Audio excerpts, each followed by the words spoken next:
आज मी बनवणार आहे मस्त झणझणीत आणि मसालेदार असे वांग्याचे काप।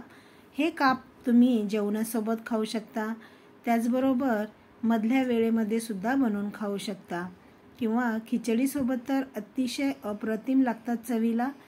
तर रेसिपी नक्की ट्राय करा। वांग्याचे काप बनवण्यासाठी मी इथे असा मोठा असा वांग घेतलेला आहे। याचा जो पाठचा भाग आहे तो आपण चाकूच्या मदतीने असा कट करून घ्यायचा आहे आणि काप कापत असताना मागच्या बाजूला सुरुवात करावी, म्हणजे काप जे आहेत ते व्यवस्थितपणे कापले जातात। तर मागचा जो भाग आहे तो आपण असा काढून टाकून द्यायचा, तो काहीही वापरामध्ये येत नाही। आणि अशा पद्धतीने अगदी हलक्या हाताने चाकूने वरपासून खालपर्यंत चांगले कट करत जायचं, म्हणजे काप जे आहेत ना ते अगदी गोल गोल बनतात आणि खूप असे जाडही होत नाही आणि खूप असे पातळही होत नाही। तर अशाच पद्धतीने आपल्याला सगळे जे काप आहेत ते कट करून घ्यायचे आहेत। आणि काप बनवत असताना वांग जे आहे ते अगदी मोठंच घ्यावं, म्हणजे काप हे व्यवस्थित बनतात। तर इथे मी सगळे जे काप आहेत ते कापून घेतलेले आहेत। आता आपण याला थंड पाण्यामध्ये बुडवून ठेवणार आहोत, म्हणजे काय होतं ना की ती काळी पडत नाही। तर इथे मी पाणी घेतलेलं आहे, त्यामध्ये हे सगळे काप टाकून घेतलेले आहेत। आता पाण्यामध्ये हे तरंगतात, त्यामुळे यावर काहीतरी असं जड वजनदार वस्तू ठेवावी, म्हणजे काप आहेत ते पाण्यामध्येच डुबून राहतील। तर यामध्ये थोडंसं मीठ सुद्धा मी वापरलेलं आहे। चला तर आपण मसाला बनवून घेऊया। तर इथे मी टाकलेले आहे अर्धा टेबलस्पून एवढं लाल तिखट आहे, त्याचबरोबर 1/4 टेबलस्पून एवढी हळद आणि 1 चमचा भरून एवढे धनेपूड, त्याचबरोबर कांदा लसूण मसाला आणि थोडासा गरम मसाला, त्याचबरोबर चवीपुरतं मीठ आणि 1 चमचा भरून अद्रक लसूण एवढी पेस्ट। तर यामध्ये अगदी अर्धा टेबलस्पून एवढं तेल सुद्धा घालून घ्यायचं आहे। आणि काप जे आहेत ते आता बाहेर काढून घ्यायचे आहेत पाण्याच्या।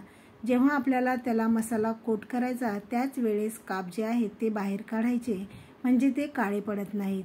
तुम्हाला जर हवं असल्यास तर मी मसाल्यामध्ये थोडंसं पाणी घालून सुद्धा याला लावू शकता।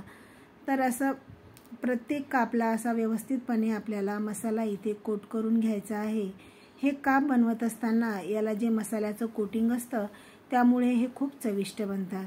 तर इथे सगळे जे काप आहेत त्याला मी मसाल्याचं कोटिंग करून घेतलेलं आहे। आता इथे वरचं कोटिंग बनवून घेऊया। त्यासाठी मी अर्धी वाटी भरून रवा, 2 टेबलस्पून एवढा मी इथे कॉर्नफ्लॉवर घातलेला आहे आणि अगदी थोडंसं म्हणजे चवीपुरतं मीठ, त्याचबरोबर इथे आपण थोडंसं लाल तिखट घालणार आहोत फक्त कलरसाठी।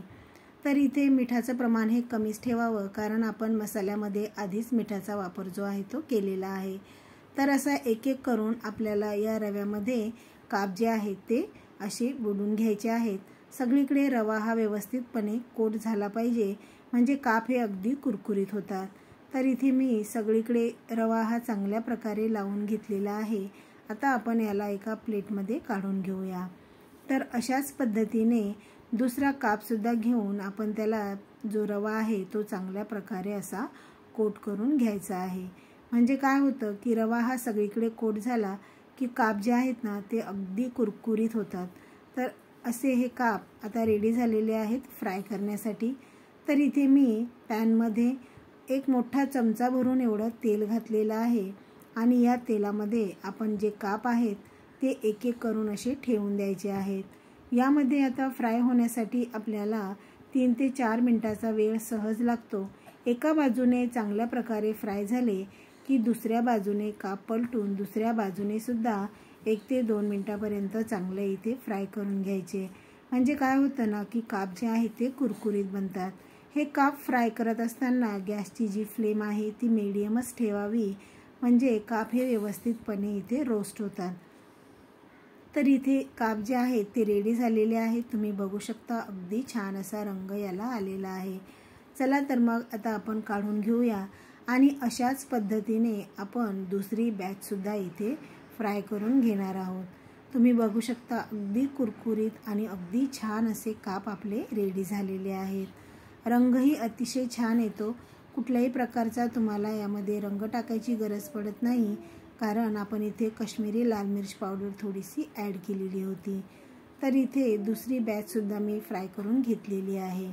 तुम्ही बघू शकता अगदी छान असे काप आपले रेडी झालेले आहेत आणि अगदी कुरकुरीत असे काप रेडी झालेले आहेत।